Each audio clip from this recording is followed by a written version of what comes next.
So I got quite sick last year. At the time, honestly, I thought it was stress. And then I thought it turned into gastro. And I was going to the doctor a lot. I was having people, do tests on me. I was responding to medication. But, essentially got diagnosed with extreme IBS and stress-related things. Yep. Working long hours. Got told to kind of dial it back. Went to integrate, traveled all over the world. I did Japan, I did NAM in the US. I'd just been to Cairns. Went to integrate. First trade show I'd done in a while, and holy hell was I not trade show fit. Yeah. And integrate's a big trade show. It's 3 days. Yeah. We didn't have seats really in our small room. Medium room. So you're on your feet. I was actually in like wedge heels. Yeah. And you go to dinners at night, it's very enveloping. It's for a those 14 to 15 hour day for most people that are there, and Easy. It's 3 days back to back. Yeah.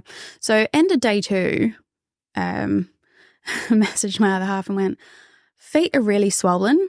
When I get back to the hotel, I'm just going to put them up for half an hour and then I'll go and do the dinner and blah, blah, blah. He was like, oh yeah, okay, no problem.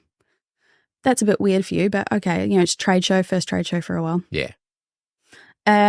He then actually flew to New Zealand to see his family and see his kids and everything. And I just didn't feel right the next week. I just, I thought I'm really tired, like I've really overdone it. And I was having these stomach cramps and I'm like, oh, here we go. Like it's just going to be horrendous. And I couldn't sleep, like literally could not sleep even if I tried. So I was putting a hot wheat bag on my stomach and just was like, no, I need to go and see the doctor. Like something's really wrong. Maybe I've got a stomach ulcer. That increased in intensity and these stomach cramps getting worse, getting more consistent, not stopping. And 36 hours in, I'd done pregnancy tests and they'd come back negative. Yeah. Because I was like, maybe that is what it is. Yeah. Realistic. But I wasn't full belly, like I hadn't popped. I just put on weight and was uncomfortable. I was only eating sashimi, doing everything basically you shouldn't be doing. Yeah. And on Sunday I was speaking to my friend and I was like, no, I'm really not good and these stomach cramps aren't stopping. And she was like, go to the hospital. So I Googled, when can you go to the hospital? Stomach cramps, pain, bleeding, all these, this list of things. I'm like, yeah, check. Me. This one, this one, that one, maybe this one. And then how do you call an ambulance? Because being from New Zealand, it's 111. Here it's 000. UK it's 999. So I actually Googled that. I feel stupid saying it now, but I did. Called an ambulance. And when I was on the phone to them, they were like, oh, it's going to be about 50 minutes. And I went, I don't have 50 minutes. And I actually cramped right in the middle of it. So they turned up in 20. Yeah. Rushed me to hospital, got into the emergency department and was on, the little green whistle. Oh, yes. I love the green whistle.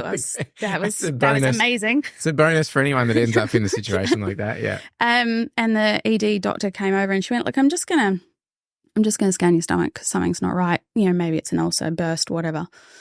And she went, and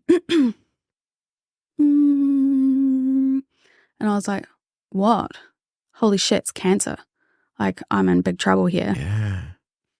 And she went, I don't know how to tell you this. And then just swung the screen around. Am I allowed to swear? Yeah. And I literally screamed, what the fuck is that? Yeah. And went into full panic, full anxiety, shock, just uncontrollably Been like you'd be looking at crying. Something that wasn't you. Yeah. And she went, that's what's coming today. You're 4 centimeters. You're nearly halfway through labor. And it's coming today. And you're like, right, let's do this. I'm alone. I don't have a lot of family in Australia in general. Yeah. So I got my phone out. I had it on me. I got my phone out and said, can can you call my friend Janine? She'd literally just newly minted midwife, if you can imagine the perfect timing. Yay. Tried to get her. She didn't answer. Tried to ring her husband. She answered on his phone, and the nurse, with me sobbing like a walrus in the background, goes, "You need to come to Royal Women's now. Helen's about to give birth." And she'd seen me like 2 weeks earlier. Yeah, like, ow. I had 14 hours from them swinging that screen around to an emergency C-section. That is out of control. And having a baby boy. Yeah. Well, congratulations. Thank you.